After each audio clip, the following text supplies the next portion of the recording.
Kasih pujian yang paling meriah sekali lagi buat Tuhan sebelum saudara duduk. Saudara dipersilakan duduk. Selamat pagi, shalom. Saya bersyukur boleh punya kesempatan seperti tadi Bapak Pendeta Riz sampaikan.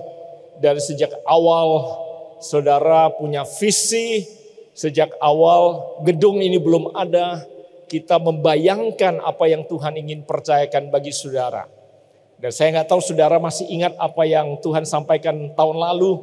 Waktu saya masih menyampaikan firman Tuhan di Wainitu, saya tahun lalu sempat berkata bahwa untuk masuk ke gedung yang baru, perlu mentalitas yang baru. Amin. Nah, saya ingin melanjutkan apa yang menjadi pesan Tuhan bagi kita semua. Dan saya percaya bukan hanya bagi GBI Rock, tapi bagi setiap rumah dan gereja dan menurut saya tubuh Kristus di tengah-tengah bangsa ini. Saya akan mulai pembahasan kita pagi hari ini dari mengutip Matius pasal yang ke-9 ayat yang ke-17 bunyi firman Tuhan seperti ini. Matius pasal ke-9 ayat ke-17 dikatakan, begitu juga tidak ada orang yang menuang anggur baru ke dalam kulit yang apa? Tua. Tidak ada orang yang menuangkan anggur yang baru ke dalam kantong kulit yang tua. Kemudian dikatakan sebab. Alasan mengapa kita tidak menuangkan anggur yang baru ke kantong kulit yang tua. Karena dikatakan kantong itu akan apa? Pecah dan rusak. Kantongnya rusak. Lalu anggurnya terbuang. Kalau anggur yang baru dituangkan ke kantung yang lama, bukan hanya kantungnya jadi rusak, anggur yang baru, yang mahal, yang berharga ini juga akan terbuang. Anggur baru harus dituang ke dalam kantung yang apa? Baru. Semua orang bilang baru. Baru. Supaya kedua-duanya tetap baik. Seringkali Tuhan menahan diri untuk memberikan berkat yang baru karena Tuhan sedang menantikan kita untuk punya perubahan paradigma yang baru. Seringkali Tuhan menahan diri untuk memberikan kita promosi yang baru karena Tuhan sedang menantikan kita untuk punya karakter yang bisa mengelola kepercayaan yang baru. Seringkali Tuhan menahan diri untuk memberikan berkat yang baru karena Tuhan sedang menantikan kita punya kekuatan untuk memikul dan mengangkat beban yang baru. Kalau saudara masih ingat, Yesus pernah berkata seperti ini, hidup manusia seperti seseorang yang membangun rumah di atas dasar bangunan. Kalau saudara masih ingat, dia berkata ada dua macam dasar. Orang yang melakukan firman bukan hanya mendengarkannya saja, seperti seseorang yang membangun rumah di atas apa? Batu karang. Tetapi kita yang mendengar firman dan tidak melakukannya, seperti ibarat seseorang yang membangun rumah di atas pasir. Bedanya adalah dasarnya, saudara. Orang yang tidak melakukan firman, rumahnya bisa jadi, bisa. Rumahnya bisa megah, bisa. Rumahnya bisa mewah, bisa. Rumahnya bisa tinggi, bisa. Yang membedakan antara orang atau anak-anak Tuhan yang taat pada firman, melakukan firman dan tidak, perbedaannya bukan di pencapaian atau di keberhasilannya. Karena seringkali kita bilang, Tuhan, dia tidak taat pada firman Tuhan, dia sekolah nyontek, dia bekerja nipu, dia jualan tidak jujur, kok bisa bisnisnya maju? Saya punya jemaat yang bilang gini, Pastor, mereka panggil saya, Pastor itu Bapak Pendeta. Itu perusahaan, barang Taiwan bilang Jepang, barang Jepang dia bilang Jerman, masuk gak bayar bea. Kok bisa bisnisnya tambah maju? Ini bukan sarangnya. Ini orang Medan bilang hepeng. Duitnya, bahasa Ibrania cuan. Kok bisa cuannya semakin tinggi? Kalau tetangga dia yang melanggar firman, kita anak Tuhan, barang Bandung bilang Bandung, barang Bangkok bilang Bangkok, jujur, bayar bea, bayar semua. Akibatnya harga kita tinggi, nggak bisa bersaing. Terus kita lihat tetangga nipu, bohong. Kemudian tiba-tiba Tuhan menurunkan keadilannya, tokonya kesambar petir. Kita mungkin bilang, puji Tuhan. Kita akan puas karena Tuhan melakukan penghakiman di depan mata kita. Tapi mau tanya jujur, berapa sering kita lihat tetangga kita yang tidak lakukan firman, tidak taat sama Tuhan, sepertinya aman, tenteram, sentosa saja dan kita mulai galau. Yang jujur katakan, ampun. Belum lagi yang berdinas. Bapak, dia nipu kiri, nipu kanan, nikung kiri, nitung kanan, tusuk kiri. Dia terus naik. Dia kelihatannya jadi kepala dan tidak menjadi ekor. Kita yang jujur, berkarir, berprestasi. Kok kita sepertinya mandek-mandek saja. Bahkan seringkali istilahnya kita diparkir begitu saja. Mana keadilan-Mu Tuhan? Tapi di sini nggak ada yang galau seperti ini. Di sini semua percaya akan keadilan. Sama campur tangan Tuhan yang tidak pernah terlambat, bukan? Berat kayaknya aminnya. Bedanya antara rumah yang jadi, dua-duanya, adalah pada waktu dikatakan Yesus bilang, pada waktu badai datang. Badai itu ilustrasi dari masalah dalam hidup. Seringkali Tuhan izinkan badai datang. Bukan untuk menghancurkan kita. Tuhan izinkan badai datang untuk menguji dasar fondasi hidup kita. Makanya yang dasarnya gak kokoh kena badai berantakan. Yang dasarnya kokoh badai habis datang. Waktu badai mungkin dia gak bisa melakukan apa-apa. Sama seperti perahu kehidupan waktu kita di tengah badai. Kita cuma bisa pasang jangkar dan hanya bertahan. Tunggu badai lewat. Baru kita mulai berlayar menuju masa depan. Seringkali kita harus bertahan. Jangkar kita itu pengharapan kita dalam Tuhan, kata Ibrani. Seringkali kita harus pasang jangkar dan harus bertahan. Bahasa dinasnya namanya tiarap. Kita tiarap sebentar. Nunggu badai lewat. Setelah badai lewat, kita lanjut. Tapi kalau hidupnya tidak mengandalkan firman Tuhan, badai datang, berantakan. Tapi saya belajar dalam kehidupan penggebalan saya, yang menghancurkan dasar bukan cuma badai atau tantangan hidup. Ternyata hujan juga menghancurkan. Kalau di Alkitab hujan itu simbol dari berkat daripada Tuhan. Makanya saudara seringkali berdoa minta hujan berkat, bukan? Seorang petani yang menaburkan benih, hujan itu yang akan menumbuhkan dan melipat gandakan benih, betul gak? Hujan itu simbol dari berkat anugerah Tuhan, kebaikan Tuhan. Tapi ternyata Alkitab saya mencatat hujan kalau terus menerus jadi banjir berkat. Ternyata banjir juga menghancurkan dasar. Berapa sering saudara ketemu teman yang dulu hidupnya biasa-biasa saja. Tiba-tiba mendapatkan promosi, mendapatkan berkat, mendapatkan cuan. Terus kemudian pernikahannya rusak. Pergaulannya rusak. Gak ada di Ambon, Jakarta banyak, di JPCC banyak. Kenapa? Karena banjir juga datang, berkat juga datang mengekspos dasar hidup seseorang. Jadi kalau Tuhan sayang sama kita, Tuhan pasti menunggu supaya kirbat kita, kantong kita baru dia percayakan berkat itu datang. Kalau saudara setuju katakan.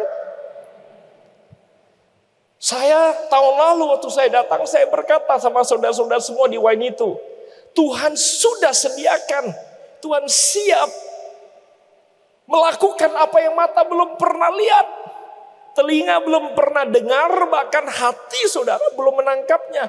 Tetapi dibutuhkan pola pikir yang baru, kirbat yang baru untuk mengelola tempat ini. Bahkan untuk mengelola 20, 30, 40, 50, 60, 100 tahun ke depan. Apa yang Tuhan mau lakukan di tengah-tengah saudara, bukan hanya di kota Ambon, tapi juga di Maluku yang Tuhan mau lakukan di tengah-tengah saudara. Perlu kirbat yang baru. Masih belum berkhotbah, masih pemanasan dengan saudara. Saudara siap terima apa yang Tuhan mau sampaikan? Siap mengizinkan kantong saudara diperbaharui Tuhan? Mari kita masuk Kisah Para Rasul pasal yang ketiga. Hidup di musim yang baru, menerima berkat yang baru, membutuhkan cara hidup yang baru. Mari kita lihat ada satu kisah. Di Kisah pasal yang ketiga, bercerita tentang seorang yang lumpuh, yang sehari-hari bekerja, berkarir di depan bait suci. Kisah pasal ketiga. Saya bacakan buat saudara dari ayat pertama sampai ayat ke-9. Dikatakan pada suatu hari menjelang waktu sembahyang, yaitu pukul 3 petang, naiklah Petrus dan Yohanes ke bait Allah. Di situ ada seorang laki-laki yang lumpuh sejak kapan? Sejak lahirnya dia lumpuh. Sehingga ia harus diusung, dia harus diangkat, dia harus dibawa oleh orang lain karena dia sejak lahir dia lumpuh. Dikatakan tiap-tiap hari orang itu diletakkan dekat pintu gerbang bait Allah yang bernama Gerbang Indah. Untuk apa? Untuk apa saudara? Itu pekerjaan dia. Itu karir dia. Untuk meminta sedekah kepada orang yang masuk ke dalam bait Allah. Ketika orang itu melihat bahwa Petrus dan Yohanes hendak masuk bait Allah, ia meminta apa? Sedekah. Karena memang untuk itulah dia di situ. Dia meminta sedekah. Mereka, dikatakan Petrus dan Yohanes menatap dia, dan Petrus berkata, lihatlah kepada kami. Look at us. Pandanglah kami. Lalu orang itu menatap mereka dengan apa? Harapan. Dan harapannya apa kira-kira? Mendapatkan apa? Sesuatu. Sesuatu itu apa? Ya sedekah. Mungkin sedekah yang sedikit lebih besar mungkin. Karena Petrus dan Yohanes pakai jubah yang branded hari itu. Pakai jam tangan yang bagus mungkin. Waktu dia lihat, dia mengharapkan dapatkan sesuatu yang tentunya sedekah. Tetapi Petrus berkata, emas dan perak tidak ada padaku, tetapi apa yang kupunyai, kuberikan kepadamu. Demi nama Yesus Kristus orang Nazaret itu, berjalanlah. Lalu ia memegang tangan orang atau tangan kanan orang itu dan membantu dia berdiri. Seketika itu juga kuatlah kaki dan mata kaki orang itu. Ia melonjak berdiri, lalu berjalan kian kemari dan mengikuti mereka ke dalam bait Allah. Berjalan dan melompat-lompat serta memuji Allah.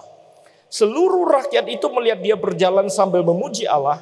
Lalu mereka mengenal dia sebagai orang yang biasanya duduk meminta sedekah di gerbang indah bait Allah. Sehingga mereka takjub dan tercengang dengan apa yang telah terjadi padanya. Ini sebuah kisah tentang seseorang yang seumur hidupnya gak pernah bisa jalan. Lumpuh. Dan sehari-hari dia diangkat dari rumahnya dan dia ditaruh di gerbang indah. Saya gak tahu apakah dia sudah ada langganan ojol. Yang tiap pagi jemput dia di rumah dan antar dia kerja pagi. Gak tahu jam berapa kebiasaan bait suci itu rame. Mungkin dia udah tahu kalau pagi-pagi sekali yang sembahyang sedikit. Jam-jam rame, jam-jam sekian. Jadi dia pesan ojol kira-kira tepat pada waktu dia masuk kerja. Dan dia tahu sore jam-jam tertentu orang-orang yang datang sembahyang sudah berkurang. Disitulah dia pulang kantor dan dia dijemput sama ojol yang sama. Itu kebiasaan dia sehari-hari. Dikatakan suatu hari datanglah dua orang yang menarik perhatian dia.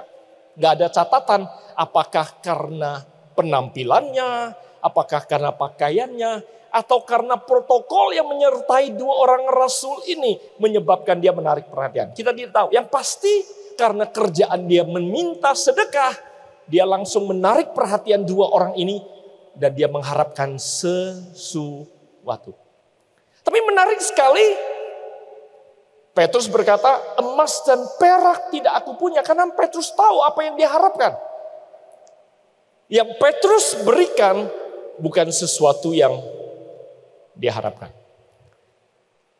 GBI Rock, pelajaran pertama untuk mempersiapkan kantung anggur yang baru. Saudara siap? Kayaknya belum siap. GBI Rock, pelajaran pertama untuk mempersiapkan dan menjadi kantung anggur yang baru. Satu, Tuhan tidak selalu memberikan apa yang saudara minta. Saudara yang minta sama Tuhan, apapun yang saudara minta, kadangkala dia tidak memberikan apa yang saudara minta. Dia memberikan sesuatu yang lebih baik dari apa yang saudara minta. Semua yang masih ngambek karena doanya belum jawab, Tuhan katakan, ampun. Seringkali Tuhan gak memberikan apa yang kita minta. Karena dia Tuhan yang maha tahu. Dia tahu apa yang lebih baik daripada apa yang kita minta. Tapi masalahnya apa yang lebih baik yang Tuhan berikan sama kita, belum tentu kita lihat itu sebagai sesuatu yang lebih baik. Karena Petrus bilang, emas perak yang kamu minta, gua kagak punya. Tapi gua kasih sesuatu yang lebih baik. Maka itu di dalam nama Yesus dari Nazaret, berjalanlah. Orangnya masih belum mau berjalan karena orang bilang, aku gak perlu jalan, aku perlu hepeng. Ngapain aku dibikin jalan?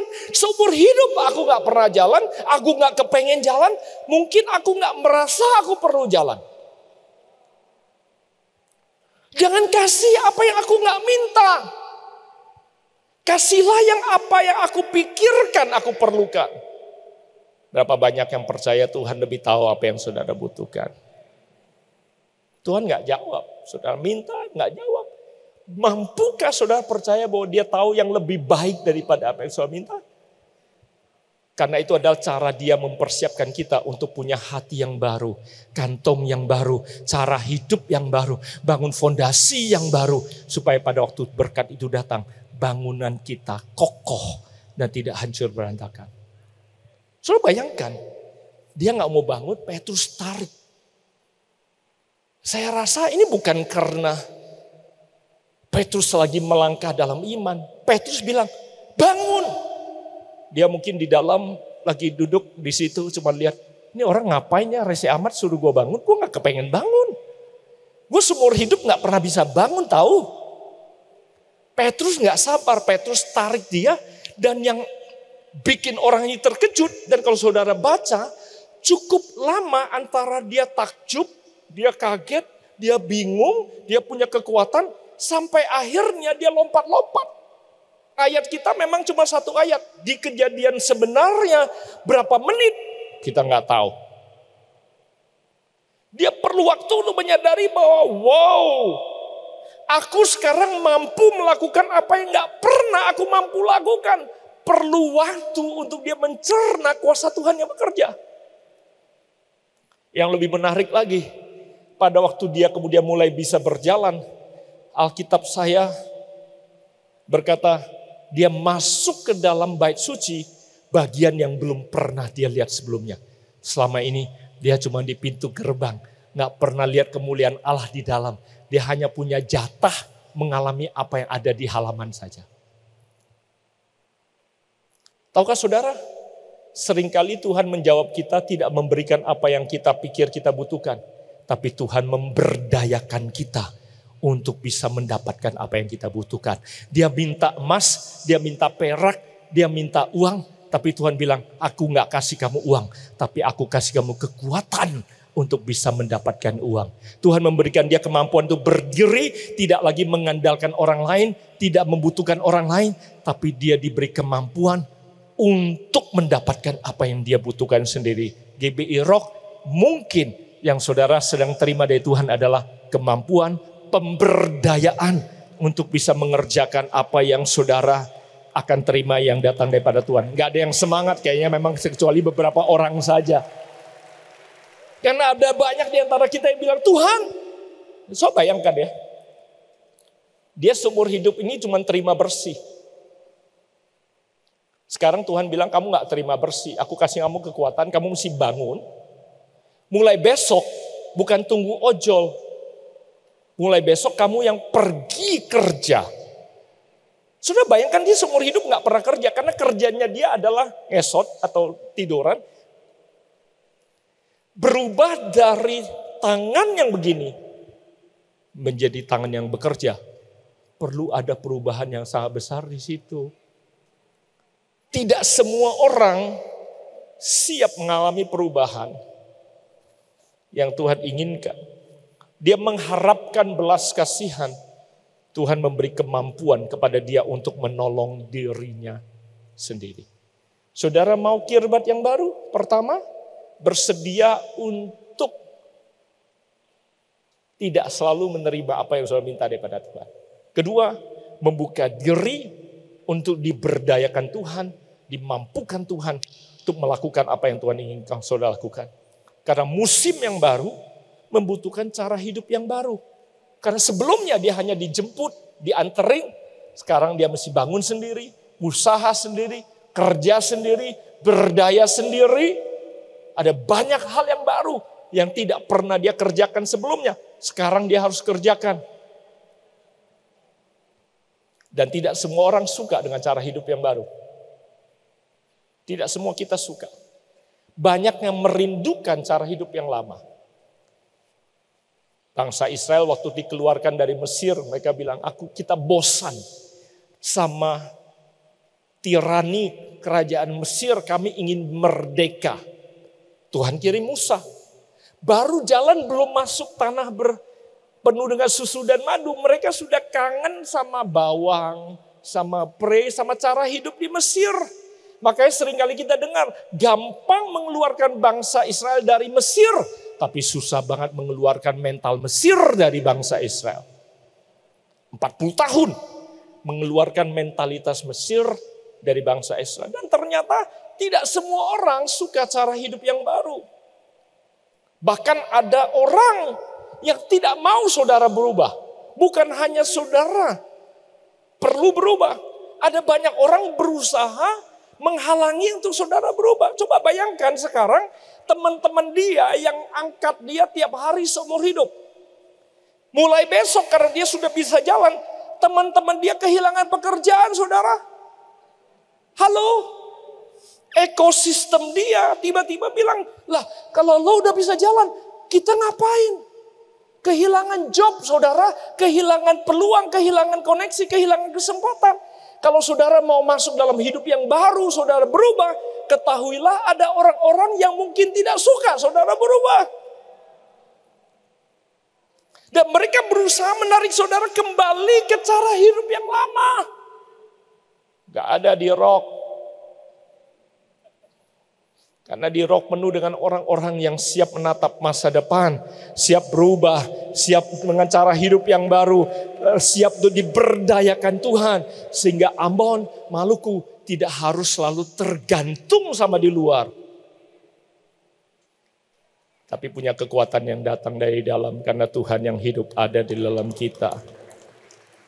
Ada amin? Ada amin? Saya yakin betul kekuatan saudara datang dari Tuhan yang ada di tempat yang maha tinggi. Sebagai penutup, Yosua pasal yang ke-6. Yosua pasal yang ke-6. Yosua pasal yang ke-6. Kalau saya bilang penutup itu maksudnya bukan 2 menit, saudara. Masih 1,5 jam. Saudara makan siang jam 1 kan di Ambon? Jadi karena ada yang langsung bilang, Mah telepon dulu mah, ikan suruh bakar dulu di situ. Ya penutup ini masih 1,5 jam. Nggak ada yang amin, nggak ada yang semangat kayaknya. Yosua pasal yang ke-6. Ayat kedua. Ini kisah, ini nggak lama saudara. Saya mau kasih saudara sesuatu yang bisa menolong saudara mempersiapkan hati yang baru, kirbat yang baru. Berfirmanlah Tuhan kepada Yosua, ketahuilah aku serahkan ke tanganmu Yeriko ini beserta rajanya dan pahlawan-pahlawannya yang gagah perkasa.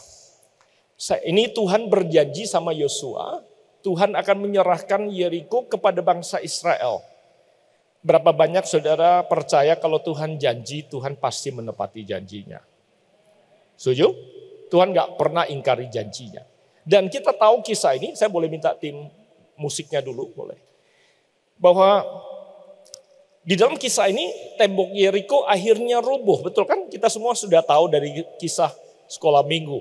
Jadi saya gak coba tahan-tahan kisahnya. Sudah tahu akhirnya Tuhan berjanji, tembok itu runtuh. Nah, cuma saya gak tahu saudara tahu detail gak strategi yang Tuhan kasih untuk bangsa Israel bisa menerima janji atau penggenapan janji itu. Saya kasih saudara beberapa ayat saja.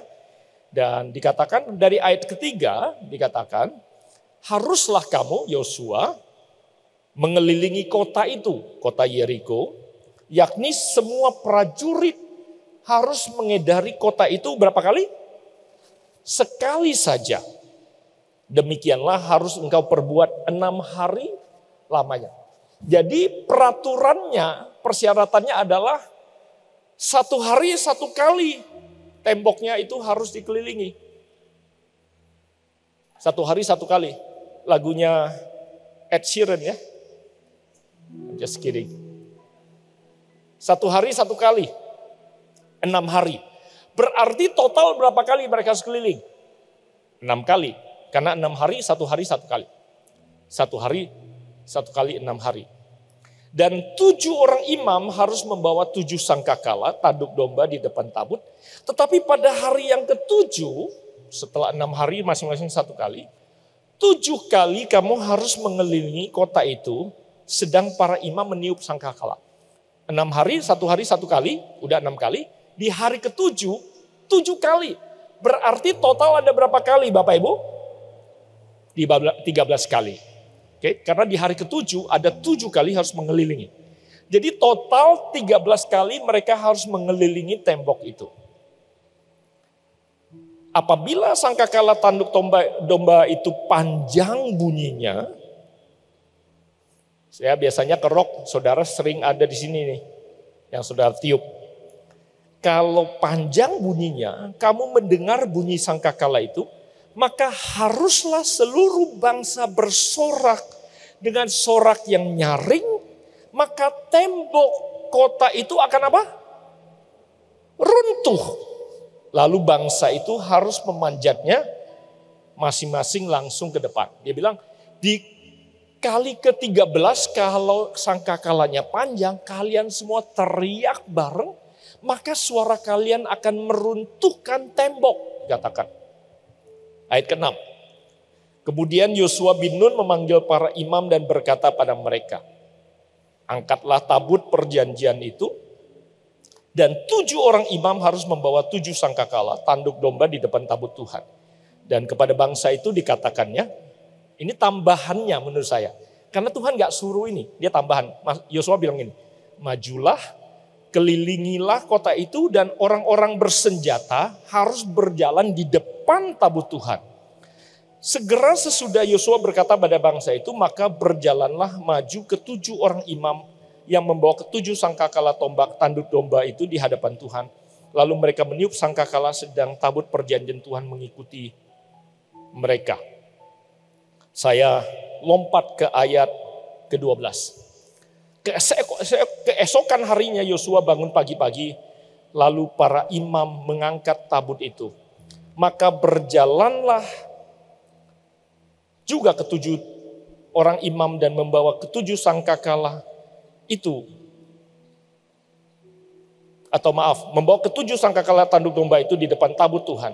Sambil berjalan mereka meniup sangkakala, sedang orang-orang bersenjata berjalan di depan mereka dan barisan penutup mengikuti tabut Tuhan. Sementara sangkakala terus menerus ditiup. Demikianlah pada hari kedua mereka mengelilingi kota itu sekali saja. Jadi setiap hari 1 kali. Dan Yosua memerintahkan di ayat ke-10. Saya ini bagian yang sangat kunci yang saya ingin kutip bagi saudara. Ayat ke-10 Yosua bilang gini. Janganlah bersorak dan janganlah perdengarkan suaramu sepatah pun. Jangan keluar dari mulutmu sampai pada hari aku mengatakannya kepadamu. Bersoraklah, maka kamu bersorak. Tuhan gak suruh di hari pertama sampai hari ke-6 tidak boleh bersuara. Yosua yang kasih tambahan perintah. Bahkan Tuhan gak kasih perintah di hari ke-7, putaran yang pertama sampai ke-6 tidak boleh bersuara. Yosua yang tambahkan itu. Yosua bilang begini, dari hari pertama sampai hari ke-6, dari putaran pertama sampai putaran ke-6 di hari ke-7, tidak ada yang ngomong. Baru nanti di putaran ke-13, waktu aku bilang berteriak, semua orang berteriak. Saudara dapatkan gambarannya? Nah sekarang saya mau tanya. Menurut saudara tembok Yeriko itu runtuh karena kencangnya suara orang Israel atau karena suara Tuhan? Atau kuasa Tuhan? Pasti kuasa Tuhan. Karena sampai detik ini tidak ada bukti ilmiah yang bisa menunjukkan bahwa suara manusia bisa meruntuhkan tembok. Sebab kalau suara manusia bisa meruntuhkan tembok, saya akan undang teman-teman ini yang punya suara yang luar biasa ke Jakarta. Terutama pada saat kami mau renovasi gedung. Nggak usah minta teman-teman orang Madura ketok itu batu satu-satu, lepas itu bersih. Minta tim PW dari GBI Rock. Saya sewa subwoofer yang besar, kasih amplifier yang kencang, suruh teman-teman nyanyi dan bersorak. Itu gedung runtuh lebih murah. Betul gak saudara? Tidak ada bukti ilmiah dari dulu, sekarang sampai kapanpun juga suara manusia bisa meruntuhkan tembok. Frekuensi tinggi bisa pecahkan gelas, iya, fisikanya membuktikan. Tapi amplitude kekencangan suara bisa meruntuhkan tembok. Tidak ada ceritanya, udah pasti itu kuasa Tuhan. Peran bangsa Israel hanya taat memuji Tuhan. Kuasa Tuhan yang turun meruntuhkan tembok. Tapi pertanyaannya, mengapa Yosua suruh bangsa Israel gak boleh ngomong? 12 kali. Putar. Ini interpretasi saya. Ini analisa saja. Saudara boleh setuju, saudara boleh tidak setuju. Karena Alkitab tidak mencatatnya. Menurut saya, kalau seandainya mereka tidak dilarang bicara, di hari pertama itu prajurit bawa senjata semua. Waktu mereka keliling, biasanya manusia kalau ngumpul suka ngomong. Kalau ngomong bablasan namanya gosip. Mereka mungkin ngomong gitu, lu yakin ini komandan kita pikirannya masih waras. Ini disuruh keliling bawa senjata gak boleh ngapa-ngapain. Lu yakin dia ini waras? Yang lain mulai, iya ya, aku sih tadi gak kepikiran. Aku pikir cuma ikut aja keliling. Coba lu pikir. Dan temen yang tadinya gak mikir mulai mikir. Iya juga ya. Terus dia pulang mulai cerita sama tetangganya juga. Iya gue juga bingung tadi sih kita disuruh keliling gak boleh bersuara. Atau gak tahu ngapain. Katanya konon kalau kita kelilingin tembok ini bisa menang. Ini prajurit saudara, pasukan perang. Disuruh melakukan sesuatu yang gak masuk di akal. Maafkan saya, semoga gak ada yang rusak. Saya bersyukur Yosua suruh diam. Karena mungkin kalau gak diam, saya nggak tahu besok yang izin sakit berapa orang nggak ikut keliling. Izin cuti berapa orang. Tapi menurut saya, karena mereka tidak boleh ngomong, masing-masing harus menyelidiki hatinya sendiri. Karena saya belajar bahwa iman itu bisa menular, tapi rasa ragu juga bisa menular. Bisa menular kalau saudara bagikan. Aku sih gak yakin ya pindah ke Halong itu ide yang baik. Jalannya terjal begitu. Tuh lihat tuh Tuhan tidak berkenan makanya gedungnya gak selesai-selesai. Tapi nggak ada di Ambon, nggak ada.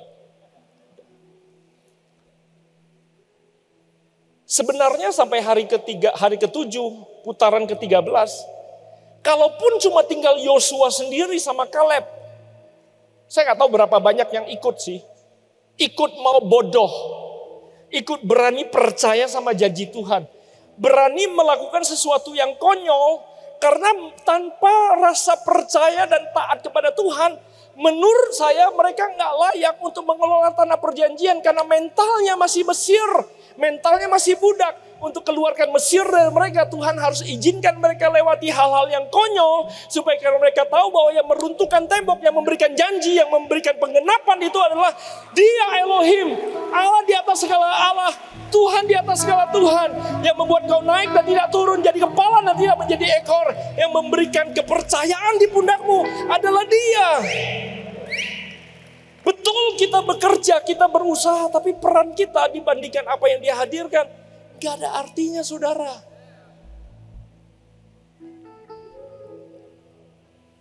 Bagi saya 12 kali muter, itu adalah proses seleksi. Untuk tahu, Yosua tahu siapa yang bakal aku promosi, aku angkat jadi tim inti. Ikut mengelola dan memimpin bangsa yang ada ini masuk ke dalam tanah perjanjian sebagai penutup terakhir. Sudah tahu waktu Gideon memilih 300 orang untuk perang. Yang Tuhan suruh seleksinya adalah cara mereka minum. Yang minum dengan mereka udah capek, udah lelah, tapi bisa mengendalikan diri. Itu yang Tuhan pilih. Yang bisa mengendalikan diri dari semua teriakan badani, keterbatasan manusia. Belajar percaya sama taat sama Tuhan. Mereka yang Tuhan pilih. GBI Rock, Tuhan sedang memilih di antara saudara yang berani percaya pada Tuhan, berani percaya pada visi Tuhan, percaya kepada panggilan Tuhan, percaya pada rencana Tuhan. Tuhan akan bawa saudara masuk ke dalam musim yang baru.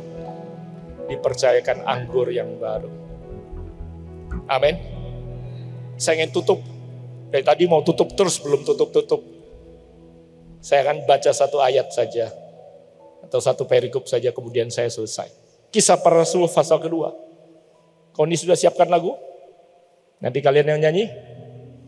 Habis ini kita akan bernyanyi percaya pada Tuhan. Dan saya mau saudara nanti bersorak supaya tembok keterbatasan yang ada di kota Ambon itu runtuh. Dan saudara masuk menduduki tanah perjanjian Tuhan sediakan bagi saudara. Ambon, saudara siap? Kisah 2. Kisah 2 ayat 13 berkata, orang lain menyindir mereka sedang mabuk oleh anggur manis. Ini murid-murid Yesus dan rasul-rasul waktu penuh sama Roh Kudus. Orang bilang mereka mabuk siang-siang. Maka bangkitlah Petrus dan ke-11 rasul itu dengan suara nyaring ia berkata pada mereka, hai kamu orang Yahudi dan kamu semua yang tinggal di Yerusalem, ketahuilah dan camkanlah perkataanku ini. Orang-orang ini tidak mabuk seperti yang kamu sangka. Orang-orang ini tidak bodoh seperti yang kamu sangka.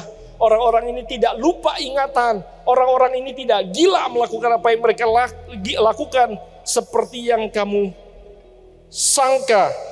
Karena hari baru pukul 9, kata Petrus.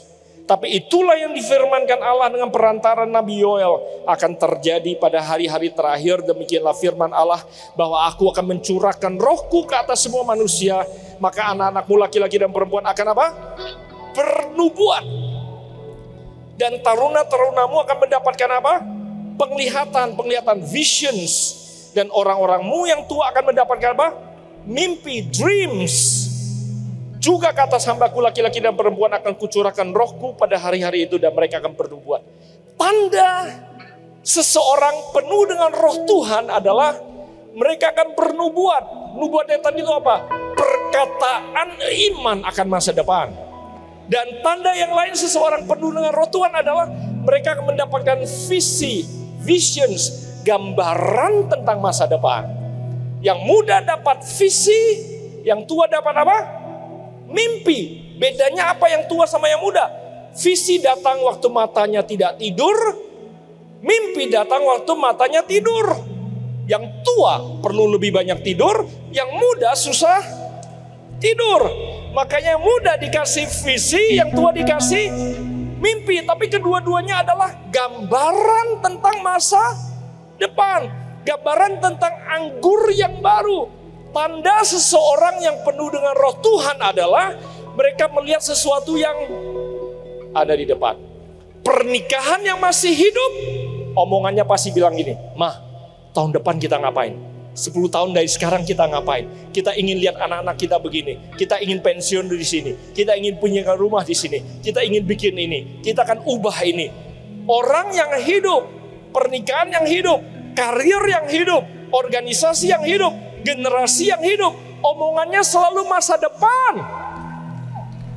Gak ada yang amin.